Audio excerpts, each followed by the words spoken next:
Olá, pessoal, sejam muito bem-vindos ao Agro Sociedade. Estamos começando um programa com um tema que vocês pediram muito nas mídias sociais, que é o melhoramento genético da pecuária bovina de corte. Então acompanhe o programa com a gente, que tem muita novidade por aí. É isso aí, Camila. Olá, pessoal. É um prazer estar com vocês de novo e estamos animadas com essa entrevista que vai ser super especial. Acompanhe com a gente no Facebook, Instagram e também no canal do YouTube do Clima Tempo e mande suas perguntas, comentários e participe com a gente. É isso aí, a participação de vocês é muito importante, contamos com todos vocês.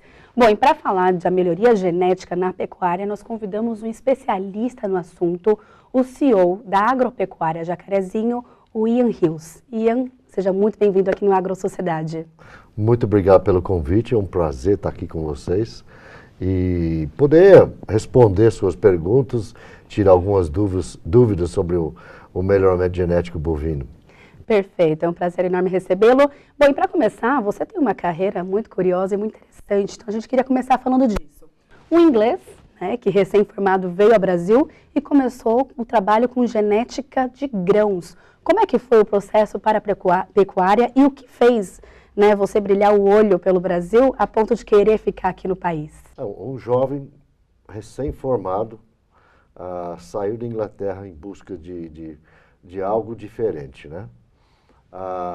Meus planos eram ter ido para a Austrália, né?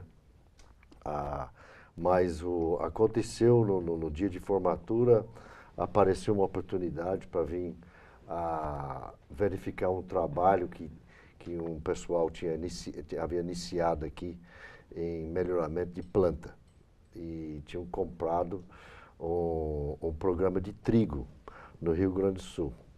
Então, o meu início foi isto, chegando no Brasil, pelo São Paulo e depois para Maringá e foi descendo para o Sul. Muito bom. Valeu a pena vir para o Brasil, né? Porque teve a dúvida da Austrália, imagino que sim, né? Pois é, valeu a pena sim. Eu tenho, só para agradecer ao Brasil, sempre me recebeu muito bem, consegui muita oportunidade de desenvolver uns trabalhos super bacanas. E nós estamos aqui ainda hoje com novidades, né? E planos para o futuro, para melhorar e realmente chegamos a um ponto, até no área que nós estamos trabalhando hoje de pecuária, né, melhoramento em pecuária, umas mudanças grandes, né, que dizem em inglês, uns game changers, né? Ian, me conta um pouquinho a respeito da Jacarezinho, como que surgiu o negócio, qual que foi o histórico, assim, o caminho pelo qual vocês percorreram até hoje, em relação ao melhoramento da pecuária? Bom, voltando, meu início no Brasil foi em 75, né? Uhum. E voltei definitivo em 77. E vim trabalhar com uma empresa inglesa, na área de agricultura, pecuária. Eles tinham diversas fazendas aqui no Brasil, e no qual eu cheguei a ser um gerente geral na região deles, em São Paulo. E essa empresa, por motivos financeiros, foi vender a diversos ativos. Uhum. E nesse meio tempo eu conheci um pessoal do Sul, né, que havia interesse em comprar um projeto, um programa de pecuária, e no qual eu fui junto, né, consegui criar esse programa. E em 93, dia 9 de junho de 93, nasceu a Agropecuária Jacarezinho. Que bacana, uma bela trajetória até aqui, né? Eu queria entender, na Jacarezinho, como é que funciona esse processo de seleção e cruzamento. O processo de seleção. Então, o que nós reconhecemos esse processo de seleção é um processo de seleção em massal. Né?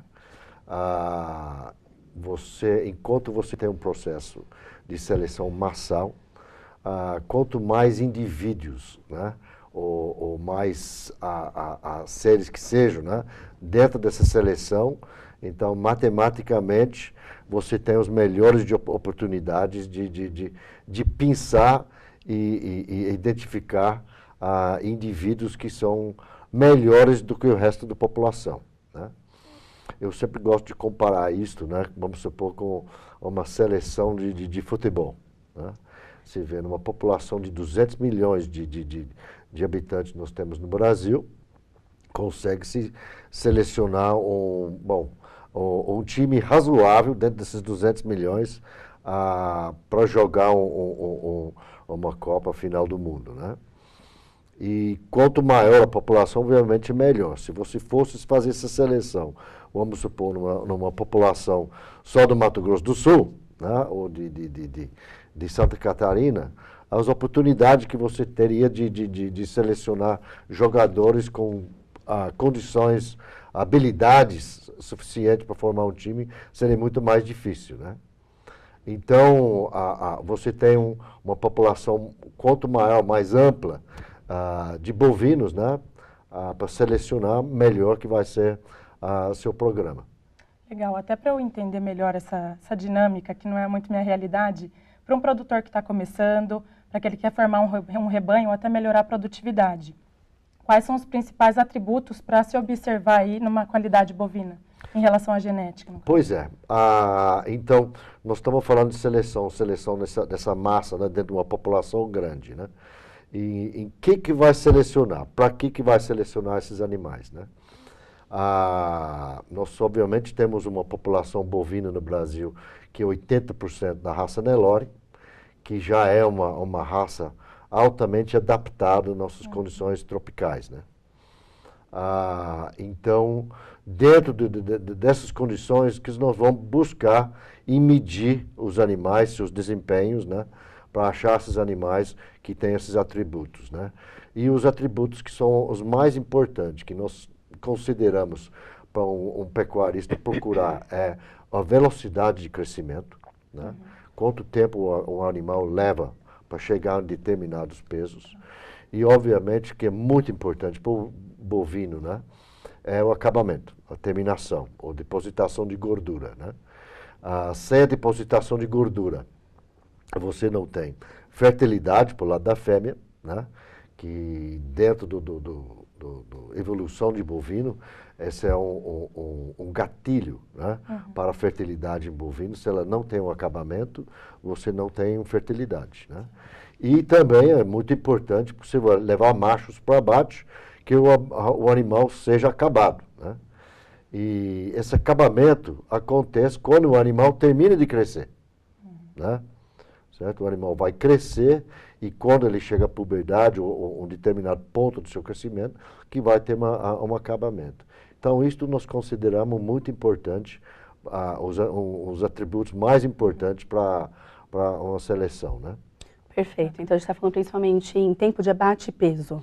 Tempo de abate, peso e também para a fêmea chegar a uma fertilidade, porque a fertilidade para a fêmea, né?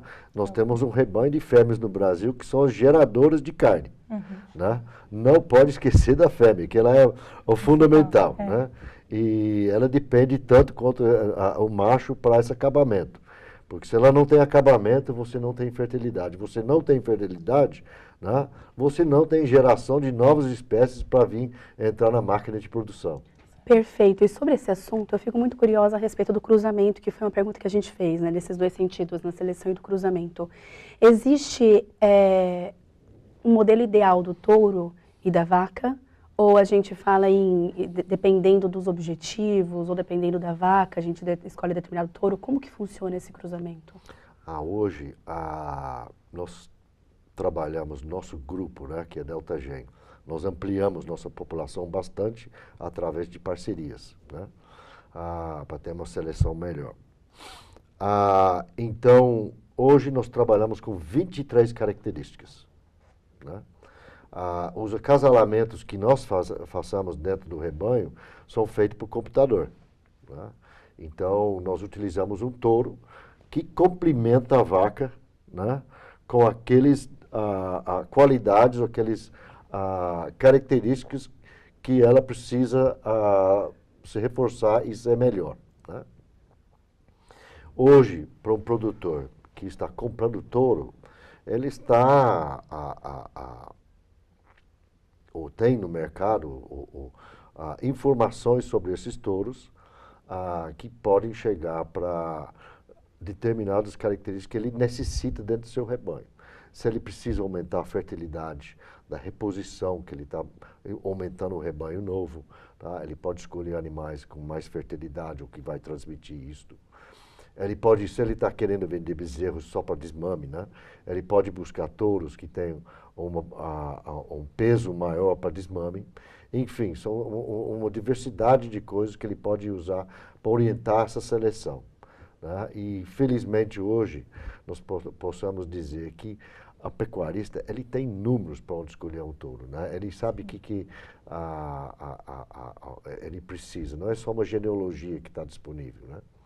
Que é muito importante, né? Porque se você for comprar um fertilizante para seu solo, né? Uma correção para o seu solo, você tem números, né? Para poder complementar, né? E a mesma coisa na pecuária, não é só escolher um animal por genealogia, porque aí não vai muito longe, né? Perfeito. Aproveitando esse assunto, eu gostaria de saber a respeito da genômica. Como que ela vem auxiliando no melhoramento genético da pecuária? Bom, para ter tendo essas características que nós estamos utilizando para selecionar, que são dias para chegar a determinados pesos, ou dias, ou medição de perímetro escrotal no animal, né? Nós medimos tudo isso em que a gente chama DEPs. O DEP é diferença esperada de progênio. Então, a diferença que você espera no progênio. Então, o que esse touro deve transmitir para os seus filhos, certo? Uhum. Lembrando que sempre a vaca vai entrar com 50% de contribuição nesse progênio, né? Esses DEPs, utilizando informação, banco de dados que nós temos desde 93, e buscando informação, etiqueta dessa informação através da genealogia, né? Aos 2 anos, por exemplo, nós chegamos hoje numa precisão dessas informações de 50% a 55%. Então, pode ser 50% para cima ou por baixo, né? Você vai escolher, obviamente, vai ter um animal positivo, né? Um animal que vai contribuir positivamente, tá? Mas pode haver uma variação de 50% por cima e por baixo. Quando você for comprar sêmen, por exemplo, você tem uma acurácia, que nós chamamos de precisão, porque o touro aí já tem um teste de progênio. Ele tem progênio que foi avaliado e testado, certo? Então, a genômica, ele antecipa esses resultados, porque leva 5 anos para você provar um touro através do seu progênio, né? Então, a genômica antecipa e traz muito mais acurácia, mais precisão da informação. Você tem menos erro, né? Então, você poderia comprar um touro com 2 anos de idade, né? E ele tem até 76%, 80% de acurácia na sua informação. Porque nós estamos buscando informação não somente através da etiqueta, né? A etiqueta do genealogia, mas pelo DNA, né? Então, esse DNA já traz um monte de informação, né? Nós recebemos aqui uma pergunta do Roberto Nunes, e ele está praticamente afirmando que a genética, então, é fundamental na produção de bovinos hoje. A genética, para tudo agro, né? A genética é fundamental. A suinocultura, hoje, se encontra com um ciclo maravilhoso, uma produção de leitões ou de animais para determinados mercados. Você escolhe por linhagens masculinos, femininos, né? A avicultura. A agricultura cresceu, né? Através de genética, né? E, obviamente, o que falta muito ainda na pecuária brasileira é o uso da genética, né? Sim. Existem particularidades, até desculpa, a respeito entre as raças, no caso da Nelore, que é o que vocês mais produzem, ou é único? Vocês só produzem Nelore lá hoje? Nós produzimos só Nelore. E existem particularidades, diferenças principais entre essa raça e as outras? Comenta um pouquinho. O Nelore, ele veio para o Brasil, ele teve uma expansão gigantesca, veio poucas espécies para o Brasil, e hoje 80% do rebanho brasileiro é nelorado. O Brasil tem o maior rebanho do mundo, comercial, e isso é um caso até interessante, que 80% desse rebanho seja ocupado por uma raça única, né? Mas é muito interessante que você vê que realmente como essa raça se adaptou às condições brasileiras, né? Como que ele se conformou com os trópicos. E realmente essa é a base de qualquer trabalho que nós temos no Brasil, é através do Nelore. Se você for fazer um cruzamento e utilizar o vigor híbrido, né? O heterose, utilizando o cruzamento de raças europeus, você tem que começar com a matriz Nelore e cruzar com um taurino, né? E você desperta um vigor híbrido, você tem uma produção maior, né? Mas não tem almoço de graça, né? Esse aí tem assuntos técnicos também, que é outra conversa, né? Uma conversa maior. Sem dúvida. Ian, você comentou anteriormente que, embora, né, o melhoramento genético já seja uma realidade no Brasil, temos muito a evoluir ainda. Mas comparando com outros países também referência em pecuária, como que o Brasil está nessa evolução? Olha, o Brasil é um país muito diverso, né? A nossa agricultura hoje, você vê a curva normal, já fechou bem os cantos, nós estamos um nível tecnológico muito homogêneo. A pecuária, a curva normal está muito aberta. Nós temos muitos extremos. Nós temos uma ponta que está muito bem, tecnificada está muito bem. E nós temos do outro lado que está muito ruim, né? Muito ruim. Até que se vê, apenas 50% dos produtores no Brasil utilizem o sal mineral, né? O Brasil tem uma demanda, uma demanda reprimida de reposição de touros de 300 mil touros por ano. A BCZ faz 50, 70 mil touros. Touros de seipe do nosso sistema de produção são 20 e poucos mil. São no máximo 100 mil touros por ano de touros de garantido de origem, que tem um processo legal. O resto é boi de boiada. Então, se vê, nós fazemos uma seleção inversa muito dos tempos. Nós estamos trabalhando as escuras, né? Então, muito dificilmente, enquanto o produtor não se conscientizar mais sobre a genética, utilizar a genética, utilizar um pouco mais de tecnologia no teu negócio, né? A pecuária do Brasil não vai progredir tanto. E o que falta para a gente aumentar essa conscientização do produtor em relação aos benefícios e a importância do melhoramento genético? E não só isso, né? Eu fiquei impressionada com o número de pessoas, né, de produtores que usam sal mineral. Como que a gente pode conscientizar eles em prol desse avanço no processo da pecuária? Mudança de geração, educação, extensão, a crise, que nem este ano que nós passamos, né? Infelizmente, você vê no Brasil hoje muitas áreas à venda, e uma grande parte dessas áreas à venda são áreas de pastagem, né? Ou, se não, tem muitos produtores também que passaram a mão ou tinham áreas aptas, então arrendaram suas áreas para a agricultura, né? Então, é um processo lento, mas o tempo que vai dizer isto, né?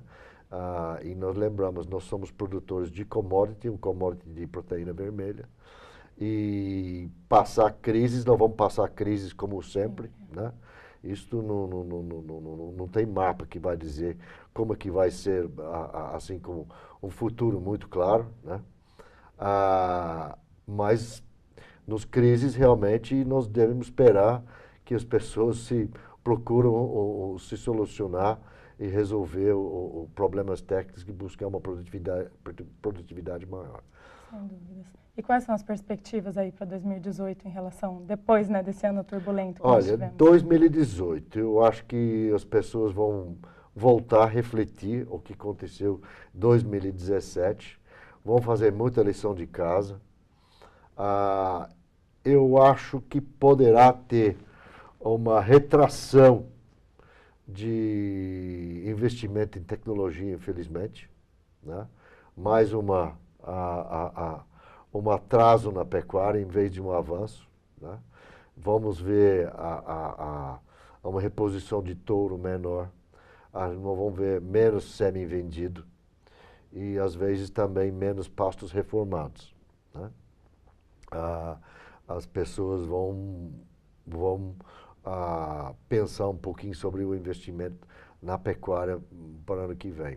Mas que realmente é um momento de rever seus investimentos e para melhorar a sua eficiência e ver que temos produtores no Brasil, ainda apesar dessa crise que passamos todos, nós estamos tendo gente, uma boa parte de pessoas, né, que tem um retorno sobre o capital de 4%. Sem dúvida. E qual vai ser o impacto que essa retração no investimento em tecnologias vai gerar na posição do Brasil diante do mercado de pecuária mundial? Em termos mundiais, eu não acho que não vai afetar a pecuária mundial muito, não.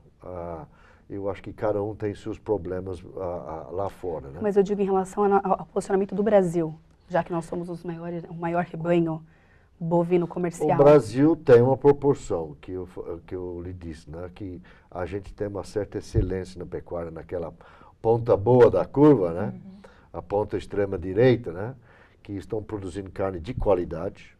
Isto está atendendo às demandas que nosso Brasil tem para mercados melhores, né? Nós estamos também atendendo, com aquela outra ponta também, a uma demanda mundial que procura carne de segunda, né? O boi de segunda, para carne moída, né?